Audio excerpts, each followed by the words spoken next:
All right, happy Monday, happy February. What's today's date? February 9th. Um, anyways, I just want to do a simple trade recap. Actually, today's setup was very simple, very simple. The only caveat to my trade this morning is that my stop loss was pretty big. But anyways, um, let's just completely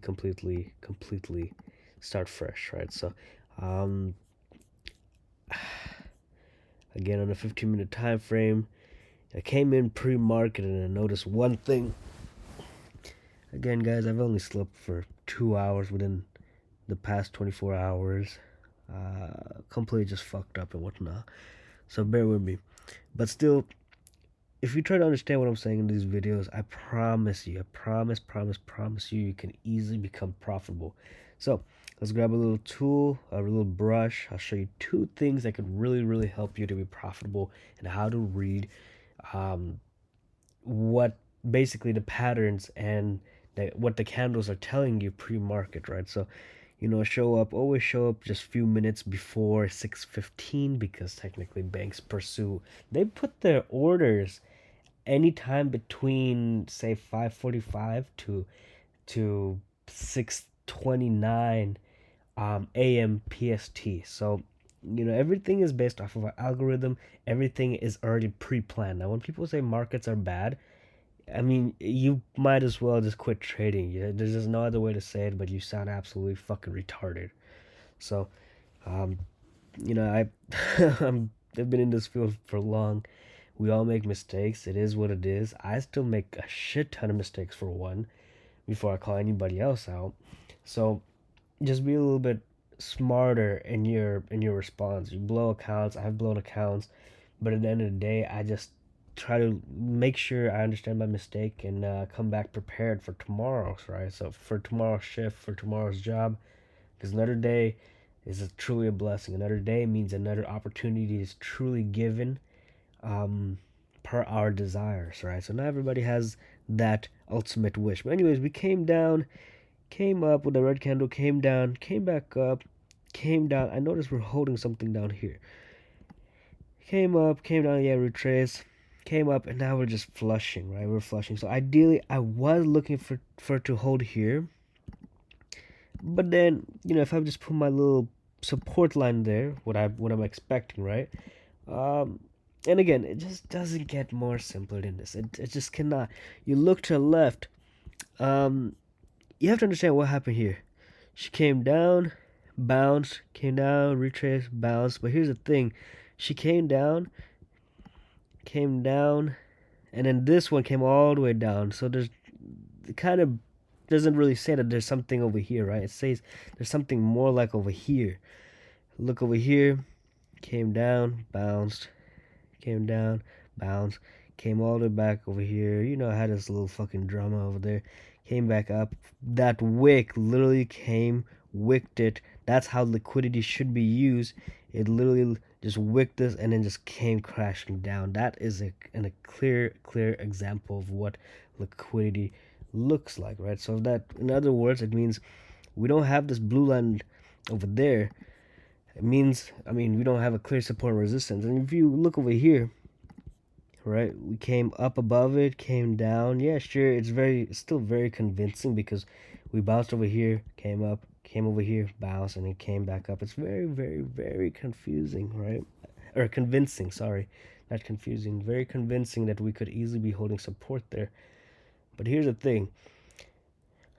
I'm gonna just clear all these out so I can make it easier for you guys to see it. So clearly we talked about, just because of this, either there's something over here, look to the left, or there's something over here. And just looking at it, you could see the double bottoms of that body, or those two bodies down here. And why don't you look at that? There's a wick. It literally wicked it. Two top double tops, wick. I guess it does get very choppy here, to be honest. Same thing over here, but you get the gist. That basically when she broke it, came down, retest, not 100%, didn't fully come all the way down. Same thing here, came down, didn't come all the way down, but it did bounce, and then we basically had a little action, as I was telling you in the beginning of the video. So what I want to see it do, since we basically had came down, came up, came down, came up, came down, came up, came down, I want to see it come back up. Right? It just does not get easier than this. It's honestly one of those support and resistance is literally one of those things you have to understand. And the way how I use support and resistance, right? Not everybody uses support and resistance like how I do. I use support and resistance that any fucking nartard, retard, dumb fuck, stupid ass, whatever, however piss poor your IQ may be, you can understand it, right? What that means is that monkey see, monkey do. You don't make the fucking mistake, and you don't get chopped up, right? So we try to take advantage of New York opening market session. Any trader that trades after New York opening, I'm gonna be honest, they're just not a trader slash investor. They can't trade to save their dear life. Every investment officer, every investor has always been trading to take advantage of the New York bell, right? Which is 6:30 a.m. or 9:30, I believe. Whatever Florida's time is, what CST or no, that's EST. So whatever that might be, East Coast, whatever.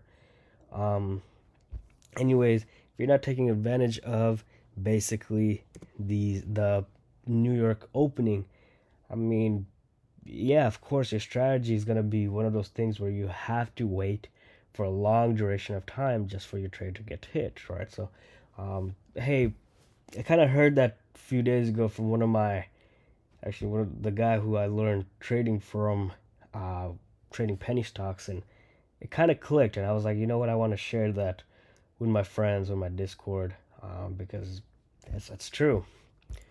If you can't find a session, if you can't find a strategy trade, New York time session, probably not meant for this, man. So, anyways, you understand this, right? Came down, came up, came down, came up, came down, came up, came down, came up, comes down, and then we want to see it bounce all the way back up.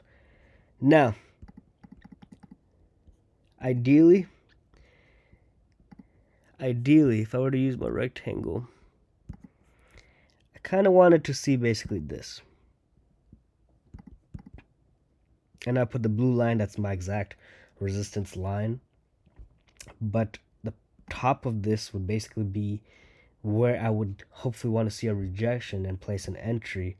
And the bottom of this would basically be the bottom below this rectangle would be my stop loss where I would stop up. But then look at the price from 24,902 to 24,848. That's say that's a 54 point stop loss. From actually from the it's not even a 54 point stop loss. It could be 54 points from anywhere on plus anything that's higher than this box. So if let's say if my entry was right here, actually it was right there to be brutally honest. So for me, my entry to my stop loss getting hit would have been, say, with broker spreads and fees, it could have been 80 points. Not risking that. That's massive, right? That's pretty massive. You can get chopped, you can get fucked up just within a few seconds to maybe a minute. Don't want to do that. So, gotta be patient. Pre-market, here's a 615 to 629 candle. Looking at it, didn't really make sense to me, right? So I was like, well, I just want to see one thing. I want to see this flush. I could have taken a sell here, trying to chase that.